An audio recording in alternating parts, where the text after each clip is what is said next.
Gulf war, जिसको video game war भी कहा गया क्योंकि ऐसा वॉर टीवी पर लोग पहली बार देख रहे थे। गल्फ वॉर इराक और कुवैत के बीच हुआ, लेकिन इसमें शामिल अमेरिका के साथ 42 और देश थे। इस युद्ध के होने का मुख्य कारण ईरान इराक युद्ध को बताया गया। ये 1980 से 88 तक 8 साल तक चला, जिसने इराक पर भारी कर्ज डाल दिया। इसमें कुवैत और सऊदी अरब के कर्ज थे। युद्ध के बाद इराक ऐसी स्थिति में नहीं था कि वो कर्ज का भुगतान कर सके, इसलिए इराक के तानाशाह सद्दाम हुसैन की नज़र कुवैत के विशाल तेल भंडार पर पड़ी। साथ ही सद्दाम का मानना था कि कुवैत भी इराक का एक हिस्सा था, जबकि इतिहास में कभी इराक और कुवैत एक साथ विलय नहीं हुए। कुवैत पर हमला करने के लिए 21 जुलाई तक इराक के करीब 30,000 सैनिकों ने कुवैत की सीमा की तरफ बढ़ना शुरू कर दिया। कुवैत पर हमला करने से पहले इराक अमेरिका का रिएक्शन जानना चाहता था, इसलिए उन्होंने अमेरिका की राजदूत एप्रिल गिलिस्पी से बात की। गिलिस्पी का अनुमान था कि ये सिर्फ धमकी मात्र है, इराक कुवैत पर कब्जा नहीं करेगा, इसलिए उन्होंने इस बात की ये कहकर टाल दिया कि इराक का ये आंतरिक मामला है, इस पर अमेरिका का हस्तक्षेप सही नहीं रहेगा। इसी वजह से सद्दाम को गलतफहमी हुई कि अमेरिका कुवैत के साथ नहीं देगा।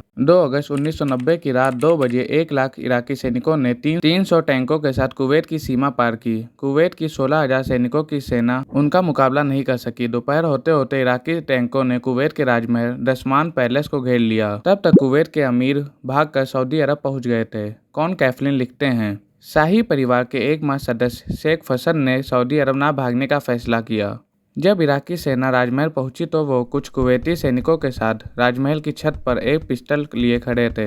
एक इराकी सैनिक ने उन्हें गोली मार दी। 7 घंटे के अंदर इराकी सेना का पूरे कुवैत पर कब्जा हो चुका था। सरकार के साथ साथ कुवैत के करीब 3 लाख नागरिक देश छोड़कर भाग चुके थे। तभी सद्दाम को अचानक ब्रिटिश एयरवेज के विमान पर कब्जा करने का मौका मिल गया।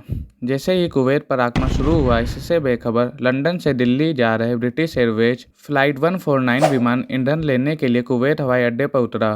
तभी विमान के सभी कर्मचारियों और यात्रियों को बंदी बना लिया गया। उन्हें बगदाद ले जाया गया क्योंकि इनका इस्तेमाल महत्वपूर्ण स्थानों पर मानव कवच की तरह किया जा सकता था। अमेरिका और अरब लीग ने इराक के इस कदम की निंदा की। संयुक्त राष्ट्र सुरक्षा परिषद ने इराक पर पूर्ण आर्थिक और व्यापार प्रतिबंध लगा दिया। वही सद्दाम का अगला प्लान सऊदी अरब पर कब्जा करने का था। संयुक्त राष्ट्र की चेतावनी के बावजूद इराक ने पीछे हटने का कोई इरादा नहीं दिखाया। यूएन ने इराक को पीछे हटने के लिए 15 जनवरी 1991 की लास्ट डेट दी, जिसके बाद इराक पर हमला चालू हो जाएगा। अमेरिका के बाद इस मुद्दे पर इराक का सबसे बड़ा विरोधी ब्रिटेन था। इस बीच सद्दाम हुसैन ने इराक में बंदी बनाए गए ब्रिटिश लोगों से मिलने का फैसला किया।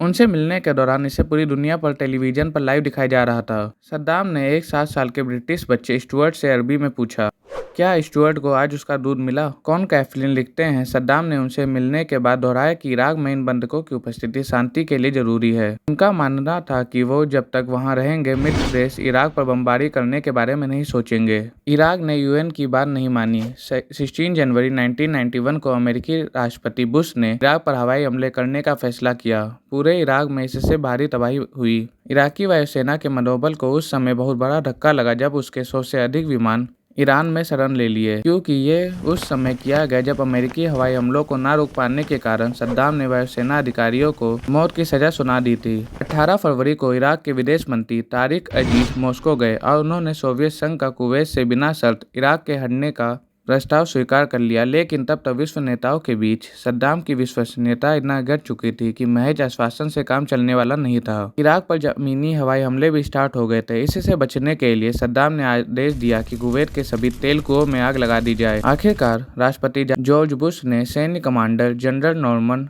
को आदेश दिया कि अगर 24 फरवरी तक इराकी सेना कुवैत नहीं छोड़ती तो उसे बलपूर्वक वहां से हटा दिया जाए। अमेरिकी हमले के 48 घंटे के अंदर इराकी सेना ने हार मान ली।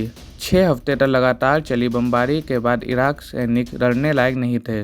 हमले के दूसरे दिन की समाप्ति तक इराक के करीब 20,000 सैनिकों को बंदी बनाया जा चुका था और 370 इराकी टैंक बर्बाद किए जा चुके थे। आखिरकार सद्दाम हुसैन को अपने सैनिकों को आदेश देना पड़ा कि वो 1 अगस्त 1990 को जिस स्थान पर थे वहां वापस लौट जाएं। 26 फरवरी को कुवैत में इराक का एक भी सैनिक नहीं बचा था। वो या तो युद्धबंदी बनाया जा चुका था या इराक वापस लौट चुका था। इराक के युद्धबंदियों की संख्या बढ़कर 58,000 हो गई थी और करीब 1.5 लाख इराकी सैनिक इस युद्ध में या तो मारे गए थे या घायल हो गए थे। इस प्रकार 2 अगस्त 1990 से चला युद्ध 28 फरवरी 1991 को खत्म हुआ।